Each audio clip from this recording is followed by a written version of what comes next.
We talked about the 5 steps of hypothesis testing. But what we were doing is we're taking a single score and we were comparing it against a population distribution. This is actually a pretty rare thing to do.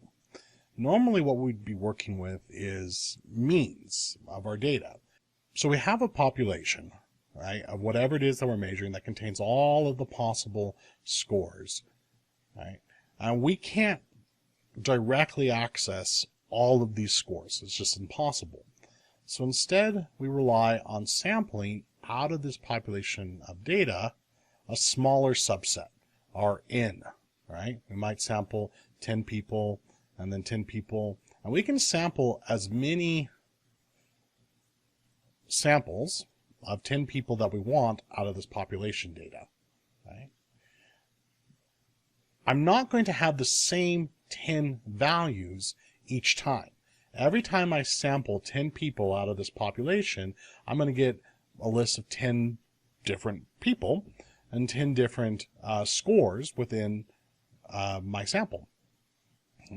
So I could take the mean of each one of these samples, and then what I'm going to have is I'm going to have a list of means. Right? A list of means is no different than any other list of numbers.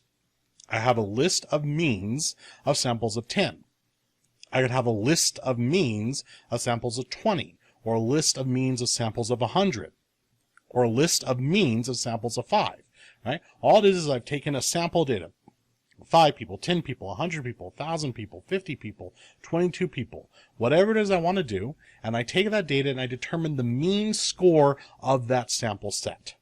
Right? And if I do that multiple times over and over and over again, I'm going to wind up with a list of means for that sample of people.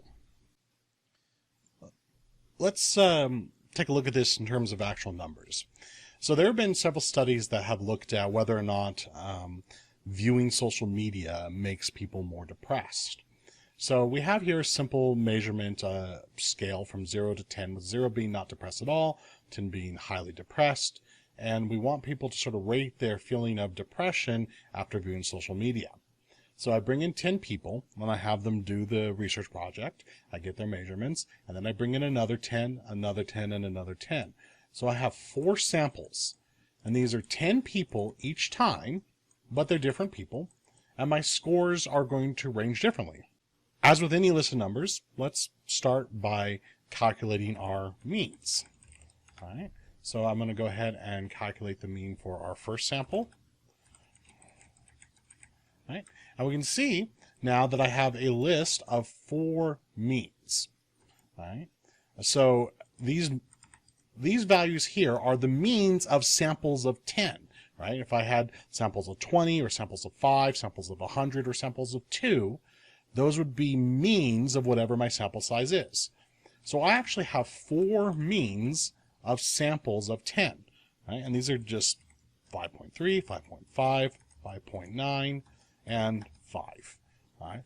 As with any list of numbers, right, I can then calculate means and variances on them. Even though they're means, there's nothing special about them being mean. So I can actually calculate the mean of means.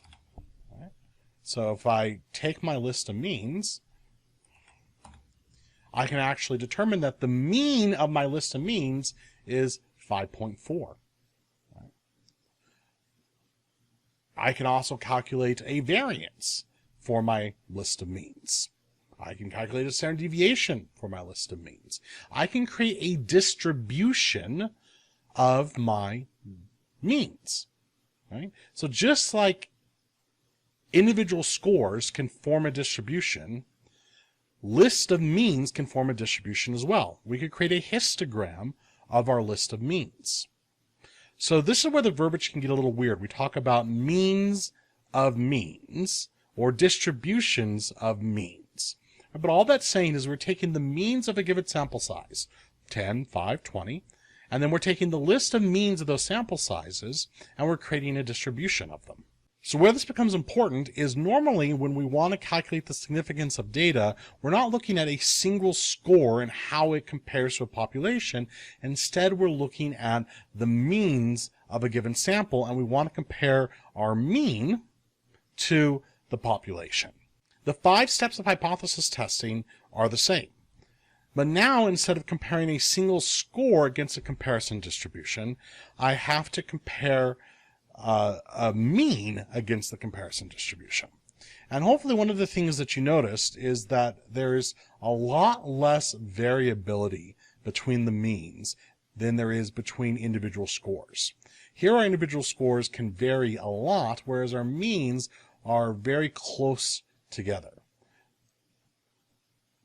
So when we calculate the variance for our comparison distribution, if it's not a single score, if it is a mean of scores, I have to take that into account.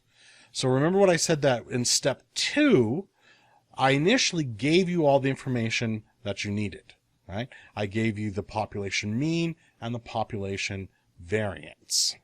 However, we now have to calculate a little bit at step 2 in order for this to work. So when I give you a population mean and a population variance, but if I'm asking you to compare a mean of a sample instead of a single score, you actually have to take the population variance and you have to account for the fact that we're dealing with a mean of a sample size instead of an individual score. So what you have to do is you have to take the population variance and you have to divide it by the sample size. The bigger the sample size, the less variance there's going to be. Right? So now, instead of just taking the variance and plugging that into the z equation, you now have to take that variance and you have to divide it by n. So let's come back to our depression study, and now let's just focus on one sample here. We just have our original sample, and we have a mean depression score of 5.3. I've now given us the population mean on the same scale is 4.2 with a standard deviation of 1.2.